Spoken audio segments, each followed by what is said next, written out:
Vérissure, le numéro 1 des alarmes en France. Rendez-vous sur vérissure.fr pour votre demande de devis gratuit. Vérissure présente. Sud Radio, parlons vrai chez Bourdin, 9h-10h, Jean-Jacques Bourdin. La liberté d'expression, vaste débat. Vaste sujet, la liberté d'expression. Alors, l'actualité est simple. Enquête pour apologie du terrorisme. Mathilde Panot et Rima Hassan entendues par la police ce matin. Nous verrons bien. Nous verrons bien ce que ça va donner. Pour parler de la liberté d'expression ce matin, j'ai deux invités. Alma Dufour, qui est députée LFI de Seine-Maritime. Bonjour. Bonjour. Merci d'être avec nous. Et Quentin Coton, qui est responsable de l'UNI, Sciences Po Paris. Bonjour. Bonjour. Rappelez-nous, l'UNI. Union nationale. Syndicat étudiant à droite. C'est ça, syndicat étudiant de droite. Ouais, vous revendiquez, vous n'êtes. Ah oui, c'est revendiqué, il n'y a pas de souci. Mais moi, j'aime celles et ceux les choses claires. Qui assument. Oui, c'est vrai. Qui assument leur position. Bien. Parlons de Sciences Po, parlons des universités, de cette mobilisation. Alors, je rappelle la réalité, quelques centaines d'étudiants. Il y a 13 000 étudiants à Sciences Po, ce qui est énorme. Quelques centaines d'étudiants mobilisés qui ont bloqué Sciences Po vendredi en soutien à la cause palestinienne. La région Île-de-France a suspendu et veut suspendre, c'est ce qu'a dit Valérie Pécresse, ses financements à destination de Sciences Po. C'est une bonne idée, Alma Dufour ? Est-ce que ça pénalise ? Est-ce que ça ne pénalise pas tous les étudiants, finalement, de Sciences Po ? Bien sûr, et surtout, c'est une pression politique, justement, sur les étudiants, les professeurs, le corps enseignant, qui est absolument inacceptable. C'est-à-dire qu'on voit... En fait, on ne devrait pas, il faut se poser la question dans ce pays aujourd'hui, qu'une région, quel que soit son bord politique d'ailleurs, puisse décider d'un coup de couper des subventions parce qu'elle n'est pas d'accord avec les revendications de certains étudiants et la manière dont la direction de l'école y a répondu. Sachant que Valérie Pécresse n'a pas du tout eu les mêmes pudeurs, on va dire, concernant par exemple le lycée Stanislas, lycée privé, mise en accusation pour des actes d'homophobie, des paroles homophobes, anti-avortement, il y a même une mise en examen pour viol sur mineur et elle a maintenu et insisté que c'était important de maintenir ces 900 000 € de subvention à Stanislas. Et là, quand il s'agit d'étudiants qui bloquent pour protester contre un génocide, là d'un coup, tout de suite, on arrête les subventions, on menace et on parle et on ose parler de débats libres dans les universités. Coton, vous êtes d'accord avec Alma Dufour là, c'est les étudiants qui paieront la note, ça je pense que tout le monde est d'accord, puisque c'est quand même 1 million d'euros qui viennent à Sciences Po. Ça pose question en tout cas sur le pourquoi, du comment de cette subvention. Maintenant, on comprend pourquoi Madame Pécresse souhaite faire entre guillemets pression, c'est que Sciences Po est dans une instabilité totale et ça date pas d'aujourd'hui. Là, ce que vous avez vu, non, c'est le paroxysme d'une instabilité institutionnelle. Je veux dire, on a des départs de directeurs, on a une administration qui est complètement dépassée par les événements et qui a du mal aujourd'hui à essayer de calmer les choses. Donc c'est d'ailleurs ce que reproche de Madame Pécresse. Beaucoup de professeurs à Sciences Po dire attention, beaucoup de bruit pour pas grand-chose. Vous êtes d'accord ou pas d'accord avec ces propos-là ? Moi, j'ai l'impression qu'il y a un mouvement qui prend quand même dans tout le pays, c'est-à-dire...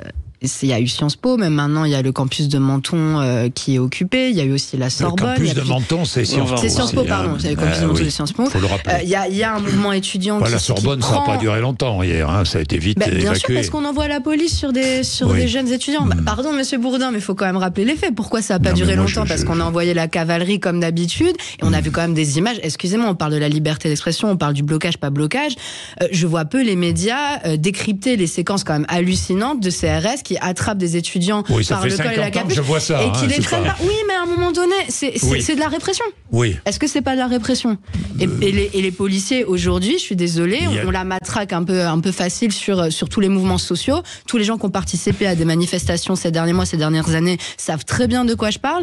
Et là, c'est une vraie question. Est-ce qu'on a le droit d'envoyer la cavalerie sur des étudiants qui se mobilisent contre un génocide après 7 mois d'inaction ? Non mais... Oui, alors je sais vous avez eu ce débat et moi mais contre un risque de génocide. Non, ça fait 4 mois. Monsieur Bourdin, ça fait 4 mois que la Cour elle a rendu son arrêt en parlant de risque. Elle avait demandé à Israël de démontrer qu'elle faisait tout pour elle a rendu cet arrêt démontrer qu'elle faisait tout pour éviter qu'il y ait génocide. Or, elle ne fait absolument rien pour démontrer cela. Elle fait même tout l'inverse. Moi, je voulais même vous montrer, mais la personne ne le verra, mais j'ai sur mon téléphone la photo d'une petite fille palestinienne qui n'a plus que la peau sur les os. Elle est en train de mourir, comme les images, vous savez, au Yémen, vous voyez.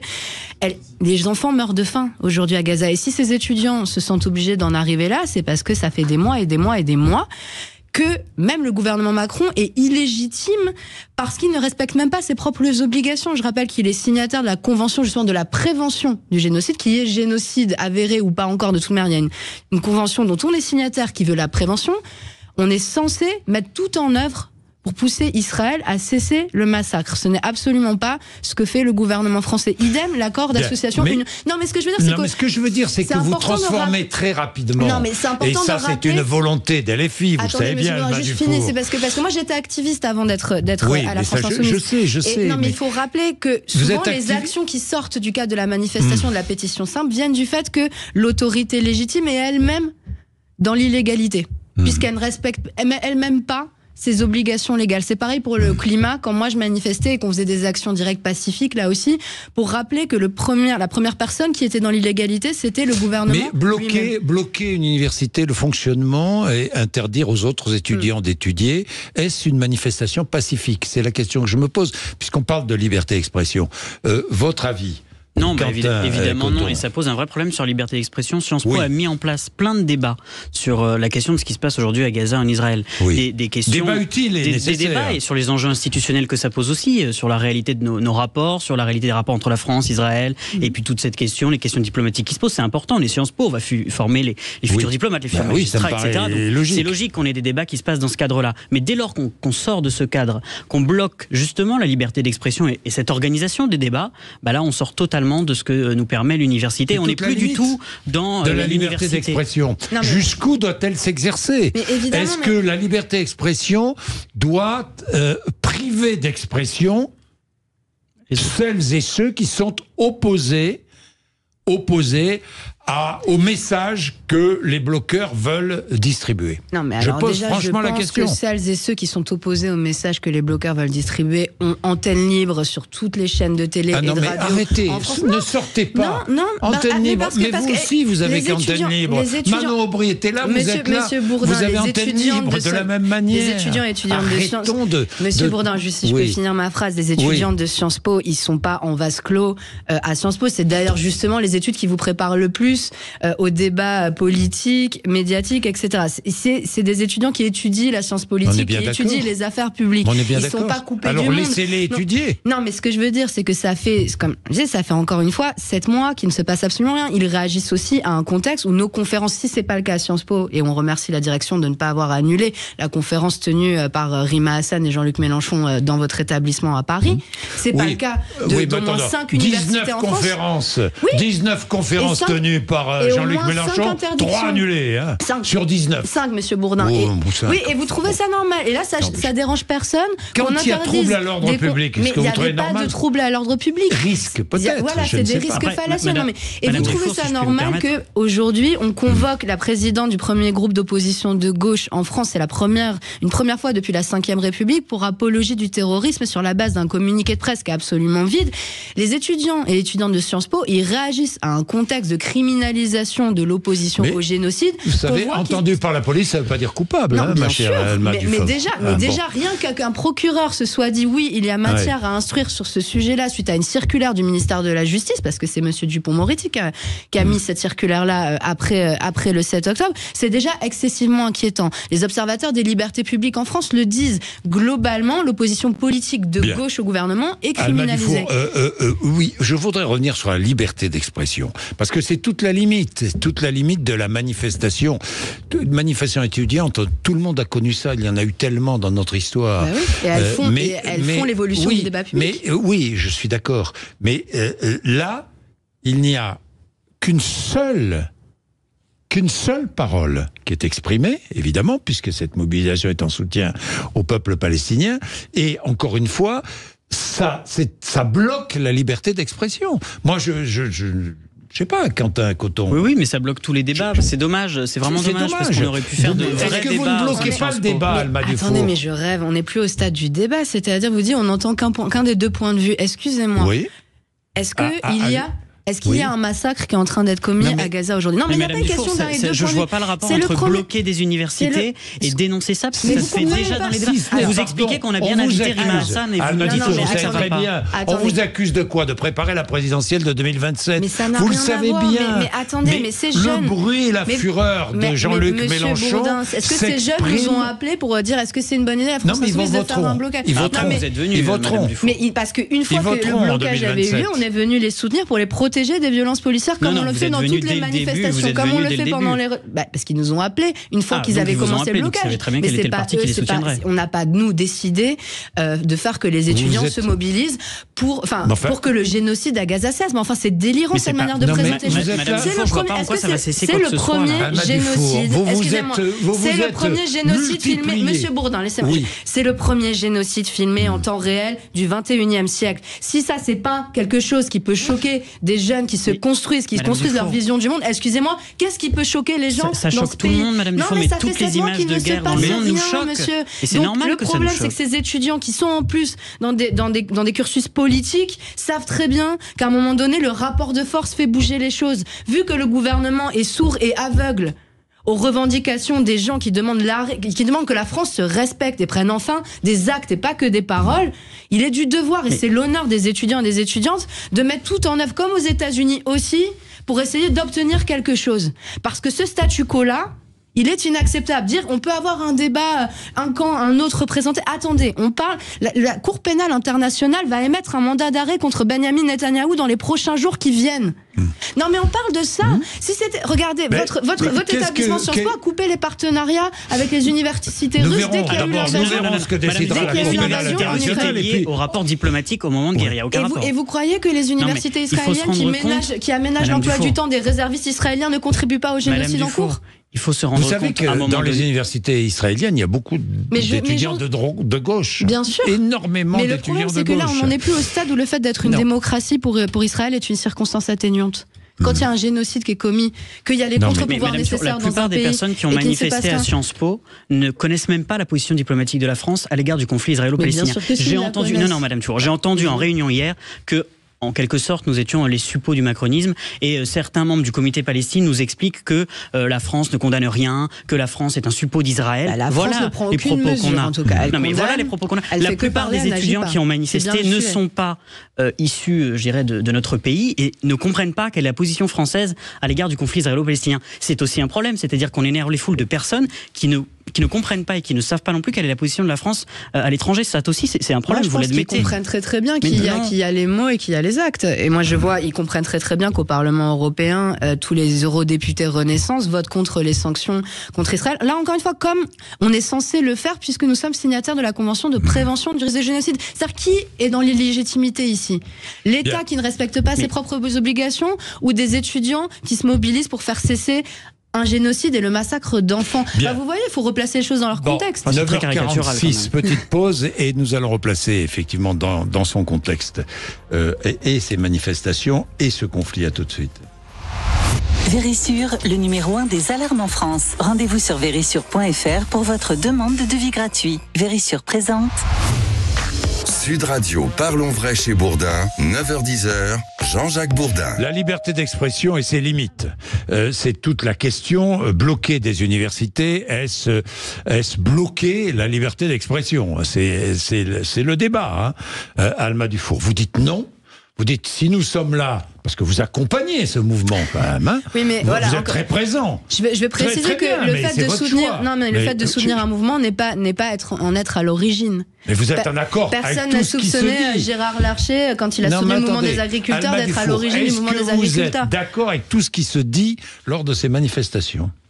Je sais pas tout ce qui se dit lors de ces manifestations. Moi, je suis pas tributaire des paroles d'une centaine de personnes que je connais pas. En tout cas, sur les mots d'ordre et ce qu'ils demandent officiellement à l'université, à l'école de Sciences Po, moi, je suis d'accord. Je partage entièrement.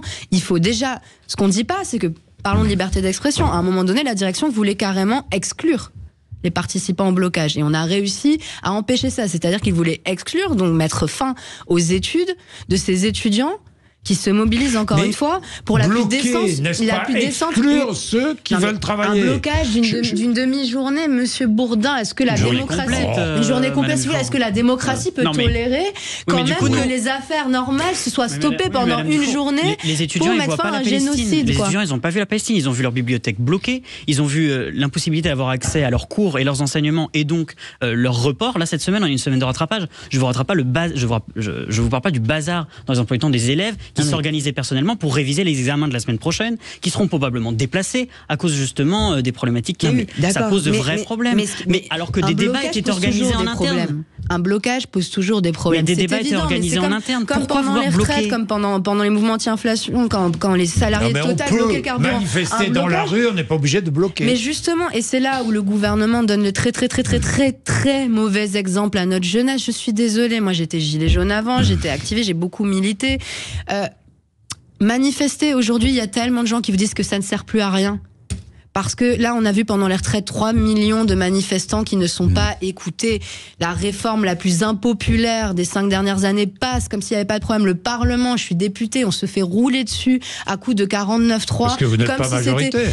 Non, parce que vous n'êtes pas majoritaire. À coup de 49-3, Monsieur Bourdin. C'est-à-dire, on utilise l'arme constitutionnelle la plus autoritaire de toute l'Europe. Vous savez très bien que vous êtes majoritaire avec le Rassemblement National, ce qui pose un problème politique, vous le savez très bien. Ça pose un problème politique, néanmoins, l'utilisation à répétition à la mitraille du 49-3 en permanence. Non, mais donne un très mauvais exemple. C'est le fonctionnement parlementaire, ça, c'est autre chose. Écoutez, qu'on ne questionne pas l'autoritarisme de nos institutions, le fait que le gouvernement est sourd et aveugle aux manifestations dans ce pays, c'est un vrai problème. Vous donnez des idées à tout le monde. C'est-à-dire qu'effectivement, les gens se disent aujourd'hui, pour être entendu par ce gouvernement, il faut aller plus loin que manifester. Ça fait 7 mois qu'il y a des manifestations pour la Palestine tous les samedis. Est-ce que ça a changé quoi que ce soit? Est-ce que là, ça va changer quelque chose? Ça changera rien non plus. J'ai rencontré des gens qui sont prêts à entamer des grèves de la faim. Tellement ils sont désespérés par ce qui se passe aujourd'hui et l'inaction de notre gouvernement. Je comprends fort bien. Non mais pardon, les agriculteurs, personne s'est dit attends, pourquoi ils manifestent pas tout simplement pour demander pacifiquement et dans le respect de tout le droit? Pourquoi en fait ils en sont là et pourquoi Monsieur Darmanin a dit c'est des coups de sang légitimes que de faire exploser des bâtiments publics? Enfin, on en était là dans le mouvement des agriculteurs qu'on a soutenu pour la légitimité de leurs revendications. C'est parce qu'ils savent très bien que manifester, ça sert à rien sous le gouvernement Macron. Et c'est ça que ça pose comme question. Pourquoi les étudiants, au bout de 7 mois, ils se sentent obligés d'en arriver là? Ils ont frôlé l'expulsion. Donc ils ont pris des risques quand même. Est-ce que quand même, dans notre démocratie française, on est capable d'accepter que les affaires courantes soient arrêtées 1 ou 2 jours pour parler du génocide, du premier génocide du 21e siècle et pour essayer d'avoir un résultat. Mais tous les jours, ils en parlaient à Sciences Po. Tous les jours, il y avait des manifestations en intercours à 12h20. Tous les jours, il y a même une minute de silence qui est organisée par les étudiants à 12h20. Tous les mardis. On ne peut pas dire qu'il n'y avait pas ce débat à Sciences Po, c'est faux. Ce qu'ils veulent, c'est faire bouger les lignes. Mais ça ne fera rien bouger du tout, soyez honnêtes. C'est l'exploitation politicienne. D'ailleurs, j'aimerais revenir là-dessus quand même. Parce que le comité palestinien n'a rien compris aux négociations qui ont lieu, ce qui a donné hier lieu à une discussion totalement lunaire dans laquelle vous avez le comité Palestine avec Solidaire qui vous explique que si jamais Sciences Po n'accède pas à l'ensemble de leurs demandes, ils recommenceront. Donc en fait, l'administration s'est couchée et elle a négocié face à quelque chose qui de toute façon ne conviendra pas aux associations parce que le fameux town hall, qui est un peu un meeting, un débat, en fait n'avait pas pour vocation à organiser le cadre de discussion sur les rapports entre les universités israéliennes et Sciences Po, mais plutôt à discuter des problématiques de l'administration, etc. Alors, rien à voir avec ce qu'aurait voulu le comité Palestine et Solidaire, ce qui fait qui aujourd'hui... Ça va recommencer? Oui, on suppose que ça va recommencer, oui. Oui, parce que jeudi, que ça recommence, Alma Dufour. Moi, je sais que le génocide s'arrête. Non, mais oui, mais tout le monde. Mais donc, pour que le génocide s'arrête, il faut que les États... Parce que vous pensez que c'est 250 étudiants de Sciences Po qui vont influer sur la décision israélienne ou américaine? Ça commence toujours par quelque part. Vous savez qui est le premier partenaire commercial d'Israël? C'est pas les États-Unis, c'est l'Union européenne. Donc déjà, il y a un enjeu majeur, c'est la suspension de l'accord d'association entre l'Union européenne et Israël. Toutes les mobilisations de la société civile, qu'elles soient étudiantes ou pas étudiantes, qui auront lieu dans les États européens dans les prochaines semaines, c'est quelque chose qu'on prend. Parce que ce n'est plus possible de regarder ce qui se passe sans agir. Voilà, c'est ce que je vous dis. Donc évidemment, 200 étudiants là, 300 autres pas, etc., ça fait une vague. Comme je vous dis, on prend tout ce qui peut permettre enfin de faire sortir les États occidentaux et les États européens de leur complicité tacite à minima. Concernant les États-Unis, c'est plus que tacite, à ce qui est en train de se passer. On est en train d'ouvrir une page donc géopolitique. Vous rejetez, tout soit clair, parce qu'il faut que tout soit clair, vous rejetez totalement et le pouvoir Netanyahou et le Hamas. Heureusement. Et le Hamas. Vous rejetez dos à dos les deux. Bien sûr. On est bien d'accord. Oui.